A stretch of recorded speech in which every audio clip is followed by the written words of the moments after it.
Alors, les fermiers qu'on va rencontrer aujourd'hui viennent de ce territoire qui est connu aujourd'hui comme le Canada, mais pendant des milliers d'années, c'était des peuples autochtones qui vivaient sur ces territoires, qui prenaient soin de ces terres.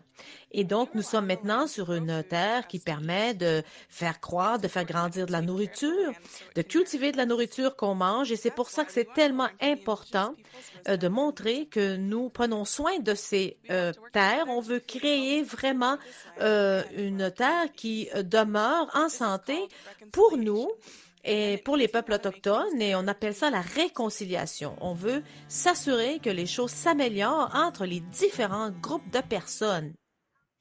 Bonjour à tous et re-bienvenue à cette tournée des fermes canadiennes. C'est notre 4e arrêt aujourd'hui. Et aujourd'hui, on va apprendre tout ce qui s'approche en fait de l'élevage de moutons. Et donc, on va en apprendre plus par rapport à l'élevage de moutons. Bonjour à tous. Bonjour et bienvenue à Saskatchewan. Je suis super excitée de vous en apprendre davantage par rapport à l'élevage de moutons. Aujourd'hui, donc, nous visitons cette ferme à Saskatchewan et on va apprendre quelle est, par exemple, la capitale de notre province, quel est le drapeau de notre province. Le vert, ça représente nos forêts. Le jaune représente les grandes prairies. Et le Saskatchewan a une population de 262 000 personnes. Alors, on a un oiseau provincial, ça s'appelle le tétras à queue fine. Il construit des tunnels dans la neige pour pouvoir dormir là. Le tunnel permet de protéger cet oiseau et de le protéger aussi des prédateurs. On a aussi une fleur, notre fleur provinciale, c'est le lys rouge orangé. Et un autre point important, c'est le centre Athabasca. Il s'agit ici des grandes dunes de sable, les plus grandes dunes de sable au Canada. Fantastique! Merci de nous en avoir dit davantage par rapport à toutes ces emblèmes du Saskatchewan. Et maintenant, on va accueillir notre capitaine charismatique, Colleen Cronigan. Bonjour à tous! Allô? Ça va être intéressant notre tournée aujourd'hui. Oui, puis on se revoit à la fin. Bonjour à tous. Donc, juste un petit rappel, on a eu tellement de participants intéressants à notre concours. On adore voir la participation de toutes les classes à notre tournée des femmes canadiennes et vous pouvez participer à notre concours en participant justement à cette tournée des fermes canadiennes et vous allez utiliser le hashtag que vous voyez à l'écran et vous pouvez aussi envoyer les photos par email. Alors maintenant, je suis très enthousiaste de pouvoir vous présenter Jared, notre fermier du jour. Bonjour à tous, merci de vous joindre à nous. Hey, bonjour Jared, ça fait vraiment plaisir de te voir et on a super hâte d'en apprendre davantage par rapport aux fermes, à l'élevage des moutons. On a aussi des questions qu'on va te poser après. Donc, si vous avez des questions et puis vous pourrez les écrire et puis finalement, à la fin, on va y répondre. Alors, qu'est-ce que vous pouvez nous apprendre? Eh bien, justement, je vais apprendre à tout le monde qu'est-ce qui se passe et comment ça se passe, l'élevage de moutons. J'ai une petite vidéo à vous montrer. Donc, voici nos moutons. Et donc, ce sont des moutons qui adorent manger de l'herbe. Et pendant l'hiver, quand il y a de la neige partout qui recouvre l'herbe, il faut qu'on nourrisse les moutons. Ça, c'est comme ça qu'on transporte l'herbe, la nourriture des moutons, le foin qu'on transporte avec des chevaux au lieu d'utiliser un tracteur. Les moutons ont aussi besoin de vitamines, de minéraux. Et en fait, ils peuvent venir manger ici, ils choisissent, ils mangent autant qu'ils veulent. Ils adorent aussi boire de l'eau fraîche. Ils sont aussi assez contents de manger de la neige en hiver. Et pendant les mois de l'hiver, moi, j'aime donner à manger aux moutons. J'aime ça, aller les emmener dans des endroits où ils sont un peu protégés du vent. Et ils passent aussi la plupart du temps de l'hiver dans des étables. Comme ça, ils sont protégés du froid, ils sont bien au chaud. Alors, le fait d'être dans la nature leur permet de manger ce qu'ils veulent, quand ils veulent, et ils peuvent aussi explorer, se promener, faire de l'exercice. Et donc, on fait l'élevage des moutons pour plusieurs raisons. La plus grosse raison, c'est pour produire des aliments, de la nourriture. Il y a beaucoup de gens qui adorent manger des rôtis de moutons, mais nos moutons produisent aussi de la laine qu'on peut utiliser aussi pour faire des vêtements. Et donc, en fait, on tond les moutons. C'est très important de tondre les moutons à chaque année pour que justement leur laine ne devienne pas trop grosse et épaisse. Donc, on attrape le mouton et je vais vous montrer comment est-ce qu'on tond le poil du mouton. Donc, imaginez, dans ma main droite, imaginons que j'ai un clipper électrique, une espèce de rasoir, la même chose que vous utilisez pour couper les cheveux, comme un clipper. Et là, je prends le mouton et je commence à le raser, finalement, à le tondre. Et la laine va tomber par terre et je monte le long de son cou. Je la tourne un petit peu. Et après ça, je tonds les côtés. Et comme ça, la laine va tomber par terre. Après, je vais tondre son dos. Et après, il faut la faire asseoir un petit peu. Il faut faire asseoir le mouton pour qu'on puisse aussi tondre tout le tour. Comme ça, on enlève la laine de tous les côtés. On finit avec la partie en bas. Et comme je vous ai montré ça, c'est à peu près le temps que ça prend en réalité aussi. Ça prend environ 2 minutes pour tondre un mouton. Ensuite, on utilise la laine pour créer nos propres produits. Ici, vous avez la façon de transformer cette laine, de faire le filage de la laine. Et donc, la laine est ensuite utilisée pour tisser des tuques, des bas, tout ce qui est chaud et tout ce qui provient donc de nos moutons. Wow! Jared, ça fait plaisir de voir ça et c'est étonnant de voir tout ce qu'on peut créer à partir de la laine des moutons. Ben oui! Je pense qu'on a encore le temps de voir d'autres informations. Combien de moutons tu as dans ta ferme? Ben, le nombre change un petit peu d'un moment à l'autre, mais là, pour l'instant, on en a 60, mais parfois, ça peut aller jusqu'à 800. Wow! Une autre question? Combien de laine est-ce que vous produisez par année? Wow! Ces moutons-là produisent environ 70 livres de laine par année. 70 livres. Donc, ça, c'est un petit exercice de mathématiques que les élèves pourront faire. Multiplier 60 moutons par 70 livres de laine. Est-ce que vous avez une clôture autour de votre ferme? Oui, et c'est une excellente question. On a une clôture tout autour. C'est une clôture de périmètre pour que les moutons puissent pas s'échapper ou aller ailleurs sur d'autres terrains des voisins. Ben oui, c'est important de garder les moutons à l'intérieur. Tout à fait. Alors, maintenant, on va vous demander de sortir vos cahiers d'activités pour faire un exercice. La pause creuse-ménage. Alors, est-ce que vous saviez que les moutons ont des pupilles rectangulaires? Ça les aide à voir presque tout autour d'eux sans avoir à bouger leur tête.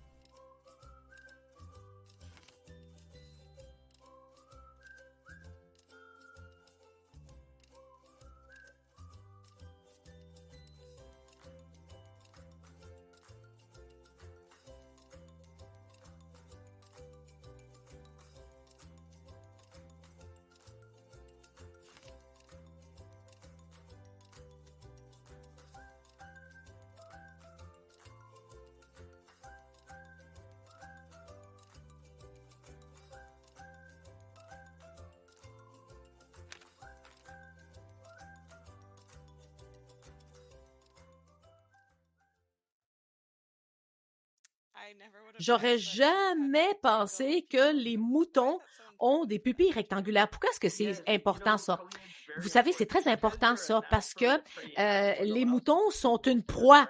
Donc, il faut vraiment qu'ils voient tout autour d'eux. S'il y a un prédateur qui s'approche, eh bien, il faut qu'ils puissent voir tout autour d'eux. Et si ils savent ce qui se passe autour d'eux, ben, le prédateur va avoir de la misère à les attaquer. Et la prochaine vidéo, maintenant, qui s'en vient,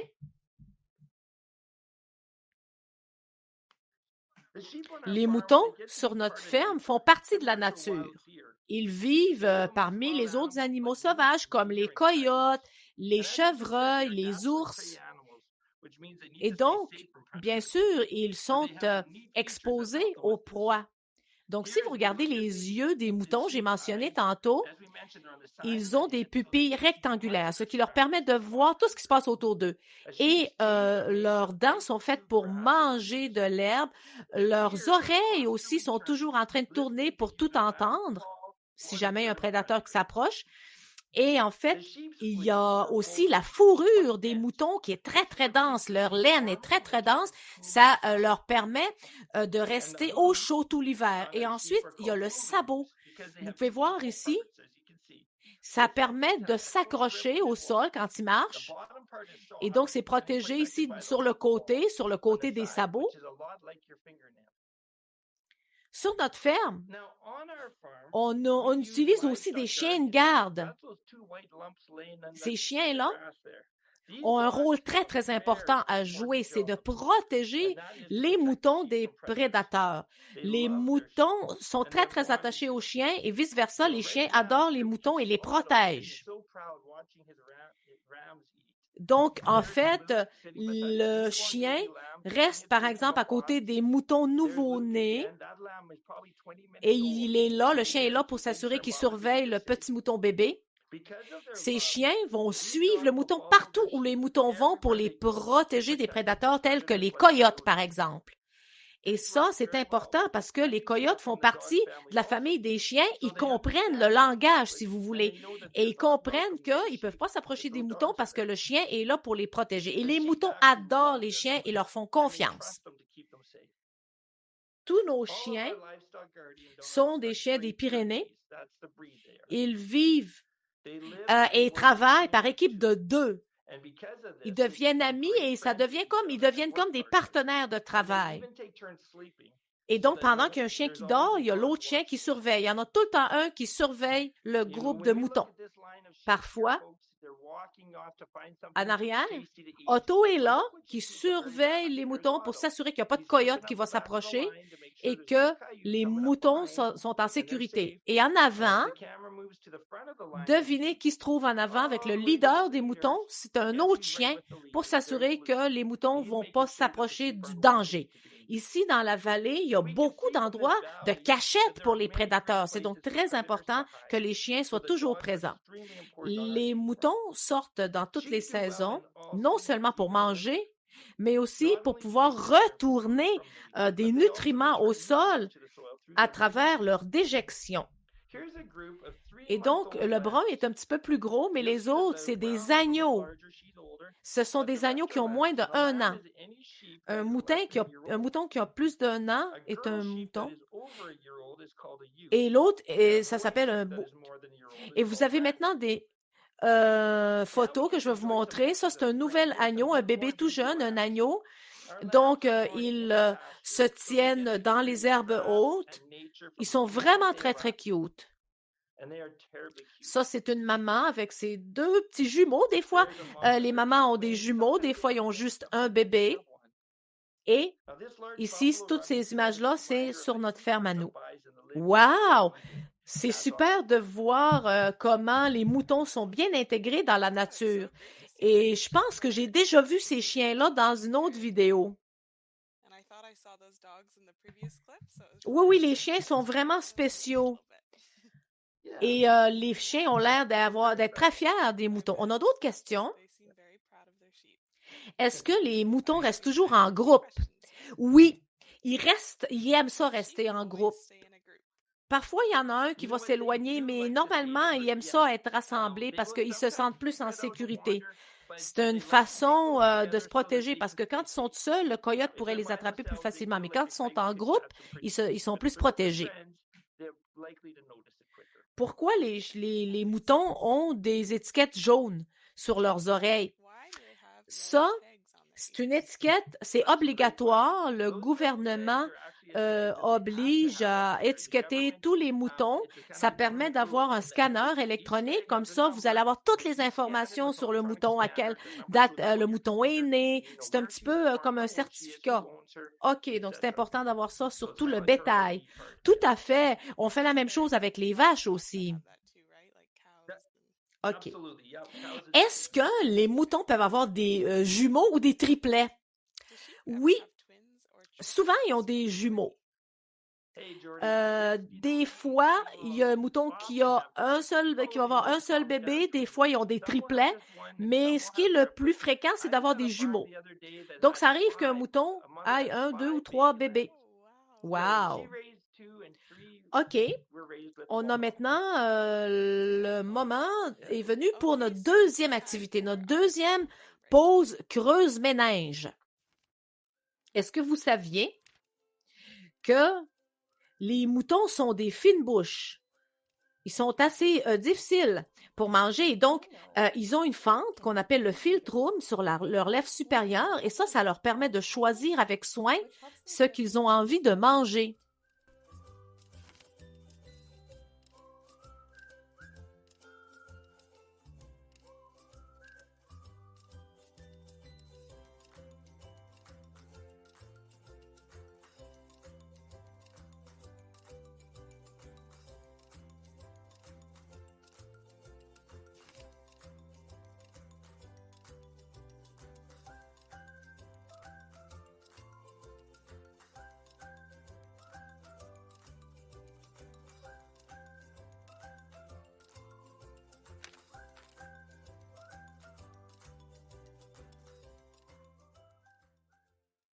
OK, donc les moutons ont vraiment beaucoup de caractéristiques uniques qui leur permettent de survivre dans la nature.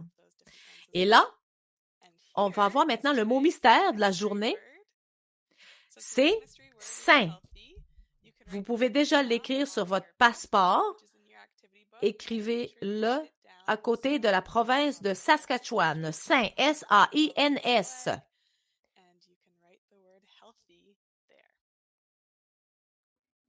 OK, Jared, on a déjà tellement appris et je suis vraiment contente aussi et j'ai hâte de commencer cette dernière section. Oui, moi aussi, les moutons mangent aussi les mauvaises herbes. Et donc, les moutons, finalement, deviennent comme des tondeuses naturelles, finalement. Maintenant, j'aimerais vous présenter un de mes meilleurs amis et assistants sur la ferme. C'est Stu, il a 8 ans, c'est un Border Collie et son travail, c'est de travailler avec moi, de rassembler les moutons et de les déplacer là où moi je veux qu'ils se déplacent. Donc là, il se trouve juste en haut de la montagne et je veux lui demander d'aller chercher les moutons pour moi. Et là, vous voyez les moutons qui apparaissent sur le côté et le chien court derrière eux. Il les guide pour qu'ils viennent là où moi je veux. Il les guide un petit peu comme si c'était un prédateur, mais au fond, il est gentil avec eux. Donc, il va les diriger et quand je veux qu'ils s'approchent de moi, ben le chien va faire en sorte que les moutons s'approchent de moi. Quand il y en a 60, c'est quand même beaucoup. Et vous voyez que quand il s'approche des moutons, il est vraiment prudent, il fait un bon travail. Parfois, les moutons sont un petit peu inquiets. Ils s'éloignent de lui parce que normalement, un chien, ça peut être un prédateur, donc il essaie de s'éloigner de lui. Vous voyez à l'écran ce qui se passe. Il essaie de garder les moutons près de moi. Mais vous aurez sûrement remarqué que le chien est jamais méchant. Il écoute mes instructions. Et il prend vraiment son travail au sérieux, ce chien-là. Il écoute mes instructions et il sait exactement ce que je veux qu'il fasse. Donc, au fur et à mesure où je lui donne des ordres, le chien va m'écouter et va vraiment suivre mes ordres pour déplacer les moutons. Là, les moutons s'inquiètent toujours pour leur sécurité. Donc, ils se rapprochent ensemble. Et là, justement, on vient de répondre à la question qu'on a eue tout à l'heure. Regardez comment le chien se tient. On dirait quasiment qu'il les chasse. Il se baisse, mais il ne va pas aboyer jamais parce qu'il ne veut pas leur faire peur. Il veut juste être précis dans son travail pour s'assurer que les moutons restent ensemble. Et vous voyez, il y a 2 autres chiens blancs.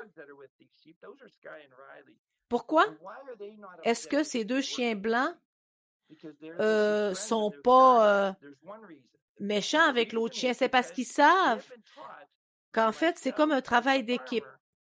Il y a un leader et les 2 autres chiens maintenant se retirent parce que maintenant, celui qui est aux commandes, c'est l'autre chien. Et moi, si j'arrive, à ce moment-là, ces chiens blancs savent que mon chien va prendre les commandes. C'est comme ça que ça fonctionne comme un travail d'équipe. Ensuite, ils nous laissent faire bouger et déplacer nos moutons comme ils veulent. Et maintenant, vous regardez Stu. Maintenant, je vais lui donner l'ordre de déplacer les moutons. Les moutons ne le savent pas, mais c'est le chien qui fait en sorte que les moutons se déplacent là où moi je veux. Et il s'ajuste, il les repousse. Et une fois que les moutons arrivent en haut de la montagne, je vais lui demander de s'arrêter. Et vous voyez que les moutons sont en haut de la colline. Et là, je demande au chien de s'arrêter. Et ensuite, je dis au chien que je suis fière de lui, qu'il a fait un bon travail. Et là, il sait que son travail est fini. Donc, il va revenir. Il court vers moi et est très content parce qu'il a fait un bon travail. Une fois qu'il est arrivé, je vais lui dire que il nous reste encore un peu de travail à faire. Donc, je lui demande d'aller chercher les moutons encore une fois. Il y a 2 façons de parler à nos chiens. J'ai des commandes à leur dire. Un, c'est avec ma voix. Comme quand je vous parle, vous pouvez enseigner aux chiens d'écouter les commandes vocales et de comprendre ça, mais souvent, il y a beaucoup de vent et souvent les chiens ou les moutons sont assez loin et on n'entend pas tellement bien la voix. Donc là, je peux crier, mais je ne veux pas crier parce que ça peut inquiéter le chien. Quand le chien est trop loin, je vais siffler. C'est un petit peu comme un téléphone cellulaire pour un chien. Quand le chien est trop loin pour entendre ma voix, au lieu de crier, je vais siffler. Et chaque commande que le chien connaît avec ma voix, il y a un équivalent aussi en sifflant. Et je vais vous montrer comment ça fonctionne, ça. Je vais demander à Stu de faire tourner les moutons dans le sens inverse de l'aiguille d'une montre. Donc, il fait un gros cercle, il court tout en cercle, il court en rond autour des moutons, et là, il s'arrête. Donc, s'il y avait du vent, il ne m'entendrait pas, et là, je sifflerais, comme ça. Et ça veut dire de faire le même cercle à la course. Donc, je peux parler à mon chien soit avec ma voix, soit en sifflant, et il va faire la même chose. Et là, vous allez voir, on va lui demander d'aller dans l'autre sens. Et là, qu'est-ce que je dis? Avec ma voix, je vais dire « Reviens ». Et là, il va courir en cercle autour des moutons. Il va courir en rond jusqu'à ce que je lui dise d'arrêter. Donc, il court en rond. Et là, je vais lui dire « Coucher ». Là, il s'arrête, il se couche. Et si je veux qu'il recommence à courir en rond, je vais lui redire encore une fois « Cours en rond ». Et si je veux siffler, si je veux faire la même commande en sifflant, je vais siffler comme ça. Et là, il va s'arrêter. Donc, c'est comme ça que ça fonctionne. Quand vous travaillez avec des chiens, vous avez 2 façons de communiquer avec les chiens. Vous pouvez voir ici que dès que je lui dis qu'il peut bouger, que maintenant il est libre, qu'il peut faire ce qu'il veut, il adore ça. Parce qu'en tant que prédateur, en fait, ça le rend fier de voir que les moutons s'éloignent de lui. Donc, normalement, c'est un prédateur, mon chien, et les moutons sont la proie. Mais ils sont pas stressés. Ils savent ce qui se passe, les moutons. Ils respectent le chien. Ils n'ont pas vraiment peur de lui, mais ils le respectent. Et là, je lui dis « Bon travail ». Ça, quand je siffle comme ça veut dire « Beau travail ». Et il est super fier, il est super content parce qu'il a fait un bon travail. Wow, c'est fantastique, Jared. Et c'est quand même impressionnant de voir que le chien a aussi suivi vos ordres quand vous étiez tellement loin. Donc, j'ai mon sifflet comme ça qui est tout le temps autour de mon cou et je le sors, des fois je l'enlève, juste pour vous le montrer, ça ressemble à ça. Il y a un trou au milieu et je le mets dans ma bouche et je siffle comme ça. Et je peux faire le son que je veux. Wow, je pense qu'il faut beaucoup de pratique pour vous et pour votre chien aussi pour faire tout ça. Oui, c'est sûr que ça prend un petit peu de temps de s'habituer. Combien de temps il faut pour entraîner le chien de garde? Le chien de garde a un instinct. Donc, la nature lui a donné cet instinct. Quand on les laisse aller, ils rassemblent les moutons. Pour le Border Collie, ça prend plusieurs années. Prochaine question.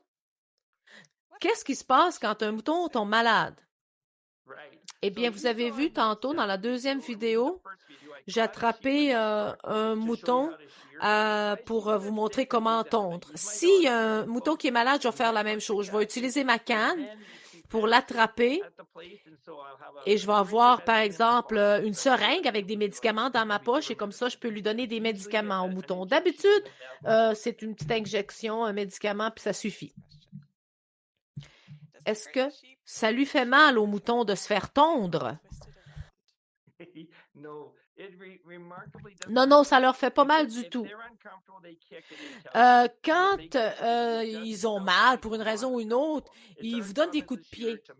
Mais au contraire, je pense que normalement, quand le travail est bien fait, quand on les tombe bien, ils sont à l'aise et ils restent sans bouger.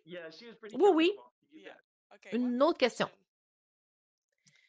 De la 3e et 4e année de l'école Miller. Est-ce que les moutons ont froid quand ils sont tondus? Oui, c'est vrai. C'est pour ça que c'est important de ne pas les tondre trop tôt.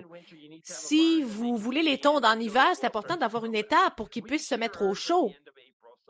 Donc, nous, on n'a pas encore tondu les nôtres parce que c'est comme quand vous enlevez votre manteau d'hiver, finalement. On attend qu'il fasse assez chaud que le printemps soit arrivé pour tondre les moutons. OK. Là, maintenant, on va voir les différentes carrières qui existent.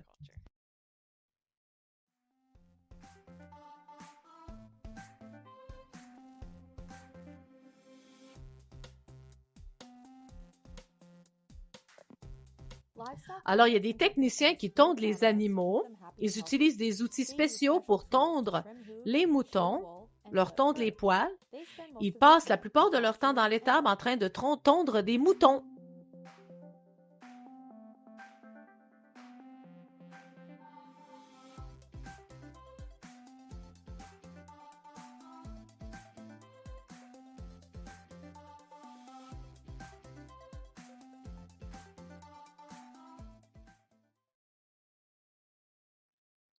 Est-ce que vous avez une personne qui vient tondre tes moutons? Eh bien, moi, je les rasais moi-même, je les tondais moi-même. Jared, malheureusement, on est arrivé à la fin de notre programme. En tout cas, on a beaucoup appris par rapport aux chiens, aux moutons. Merci beaucoup d'avoir partagé toutes ces informations avec nous. Ben, vous êtes bienvenus. Écoute, ça a été un plaisir pour moi. J'espère que vous avez apprécié cette tournée de la ferme. Et moi, je savais pas que les chiens étaient aussi importants sur les fermes, les élevages de moutons, et je savais pas non plus qu'ils étaient tellement adorables. C'est vrai, moi non plus, je le savais pas. Alors, notre prochaine visite va être la visite d'une ferme de poulets. Ça va être un poulailler. Eh bien, ça va être fantastique. Ça va être au Manitoba.